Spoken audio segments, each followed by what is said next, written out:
Music is everywhere in the world. Every day we hear some kind of music playing. You're even hearing some right now. And we think, hey, that's a cool song. But it's also pretty cool for the musicians as well, because music allows for artists to be able to put their life experiences into an emotional trip for millions of listeners in the form of audio. And better yet, they even get paid for it. But these songs can take a real long time to make, and hard work is not always guaranteed to pay off, which can be very demotivating.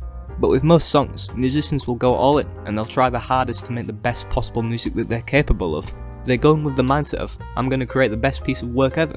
And this doesn't happen often, but just by having that mindset of I'm going to make the best thing ever, can allow for a musician to put out some genuinely good music that a lot of people can really enjoy. But what about when people take music less seriously? And I'm not just talking about cutting corners when making a song with the end product just being a mess that isn't even fun to listen to for anyone. I'm talking about when artists try and make something that doesn't have the intention of creating an emotional connection with the listener, but it just tries to make the listener laugh instead by using the form of sound.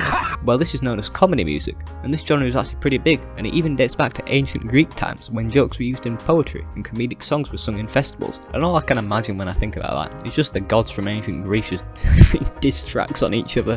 Yeah, that would be Grammy worthy. And speaking of Grammys, there is also an award at the Grammys for the best comedic album of the year, so this genre is pretty well recognised. Even big well-known musicians in modern times have took part in it, such as the legendary musician Ellen DeGeneres. Most of these comedy albums that are nominated for the Grammys ain't even by musicians though, they're mainly just made by comedians, so I don't really know why this award exists because the Grammys are supposed to be about music. But comedy music isn't just limited to comedians. There's going to be musicians that have a lot of musical talent who are just genuinely funny people as well, who just want to make a fun song or a fun album. But I don't think anyone making a comedy song is going to walk into the studio genuinely expecting to make the greatest piece of work ever made. And I just think the main reason that people make this genre, and the main reason people listen to it, is just because we like funny stuff. Humans like to laugh, and we like music, so we get to enjoy two aspects of entertainment at once. We get to have a good chuckle, and we get to activate the brain's reward system using audio. And there is a lot of comedy music out there, so let's take a look at the first man you probably think of when you hear the words comedy music. Weird Al Yankovic is the king of comedy music, and he's so popular that he even got his own movie about him, where he's played by Harry Potter, who is the complete right height to play him. Weird Al is known for his parody songs, which are songs that are based around pre-existing songs, but change the lyrics and normally slightly change the sound of the song into something more comedic. The whole appeal of parody songs is that they're normally done on songs that have normally got some pretty strong themes, and it gets turned from, hey, this song's about gang warfare to, hey, this song's about getting a nice fulfilling dinner. Parodies have no limits with what the topics can be changed to. The legendary song Gangsta's Paradise by Coolio? Well, it's now about Amish people. There are also entire genres of parodies for specific topics, with the most popular being Minecraft parodies, which create some of the most memorable music ever for people who grew up in the Minecraft era. That's me! It's kinda hard to take songs like these seriously, but you're lying to me if you've never started head bopping to Revenge or Fallen Kingdom by Captain Sparkles before. Genuine masterpieces, and the music videos, they make a grown man cry. Basically, any major game franchises, or any major film franchises you can think of, there's probably some parody songs for, but there's also often just fully original songs that happen to be about the franchises. Like the Yoda Seagull song, which is an absolute banger! You've heard of Black Sabbath, the creators of metal and one of the most influential and looked up to bands in history. Well, have you heard of Mag Sabbath? They're dressed up as McDonald's characters, and they perform some of Black Sabbath's biggest hits, but they just make the lyrics food related. They changed the song Iron Man to Frying Pan. Peak creativity. Mag Sabbath are a pretty good example of being successful entertainers. They've developed a fan base, and they've even performed in front of the immortal being Ozzy himself. God, I really want to know what was going on in his head when he saw this. Parody songs aren't the only type of comedy music though. There's songs that are completely original, that don't base their songs off already existing music. And while I'm on the topic of bands that dedicate themselves to having one comedic theme, I get to also talk about The Simpsons. Yep, you heard me right.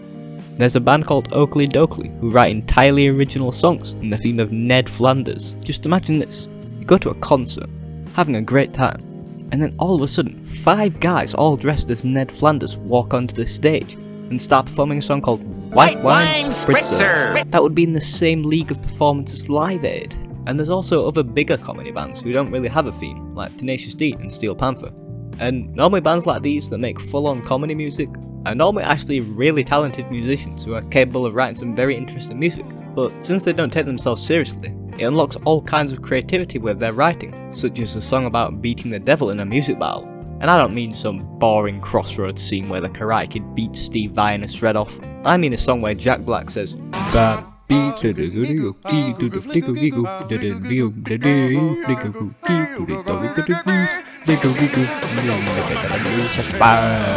people clearly love this, because one of Jack Black's most beloved films is The Pick of Destiny, which is basically just comedy songs throughout the entire film.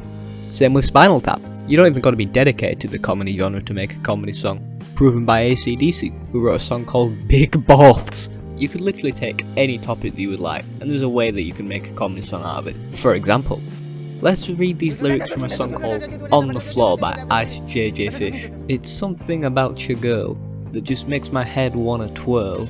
You got me wanting to tell all them other girls there's nothing else better on this world. Okay, so you get the point. This is just pretty boring, generic, lovey-dovey lyrics, but this isn't really exactly a comedy song at first glance, but let's hear what the song sounds like now. It's something about the girl that just makes my head. This is beautiful! Ice JJ Fish just sings the song in a goofy way, and that somehow makes a song that a lot of people love. And it's gotta be a pretty cool thing to do once in a while as a musician to make a song like this. Surely he wouldn't dedicate his entire career to the— oh my god! 84 songs have been uploaded to his YouTube channel, and all of them are similar to the piece of music you have just heard. But guess what? That is nothing in the grand scale of things, because there is another comedy musician who has dedicated their entire life to their unique style of music. And I'll play you his most famous riff, and you'll definitely recognise it. Did you get it? Yeah, of course you did. That very iconic track is what is known as Ram Ranch, and the song is about 18 naked cowboys in the showers at Ram Ranch. But what if I told you there was a sequel to Ram Ranch? In fact, multiple sequels, like Ram Ranch 2 and Ram Ranch 3.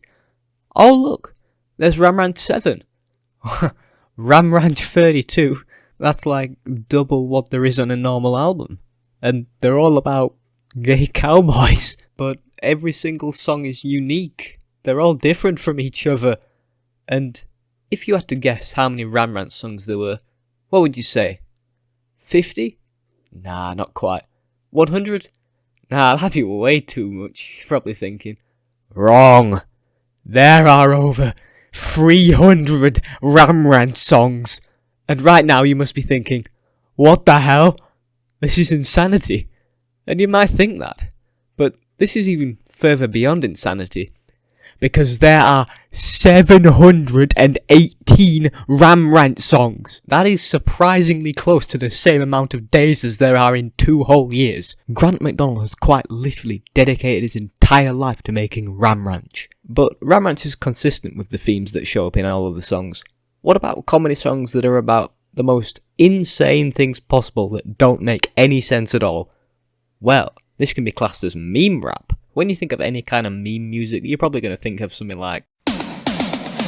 But nah, I mean just like taking random topics that don't even really mean anything and make it into a song. Confused by Confusing Guy is the perfect example of this. I was folding the dishes while drinking my sheets. My mom is a virgin, she walking my fish. One night in the morning I was eating my soda. My dog is a cow cause he drinking the brick. If you didn't understand any of that, then you listened to it correctly, because that's the point of it. The 2 biggest musicians that come to mind for me in this genre is MC Virgins and Yunhead, who incorporate interesting topics into their lyrics, such as Death Note, or The Giant Enemy Spider. And you'll have probably heard both of these musicians before, because they both made the Trap Anthem, which is an iconic comedy song. Both of these musicians focus more on actual music for a wider audience now, but they still respect their origins. The whole appeal of meme rap is that it's kind of like the 21st century humour meme, where you just add the most random stuff possible, and for some reason it's just funny. So, comedy music is probably more diverse than you think. But wait a minute, we've still got one more topic to cover. What's this? Gay parodies? I ain't too familiar with these, but I like parodies, and I've sat through enough Ram Ranch. Oh, there's one of Cupid by 50/50. I love that song. Let's give this one a listen. Been hoping for penis all my life. Been sucking on dick to pass the time. I can never listen to Cupid the same again after this. That's a quick fire way on how to ruin your favourite songs. Thanks for watching. Sorry for the crap production, the script was really messy. Subscribe.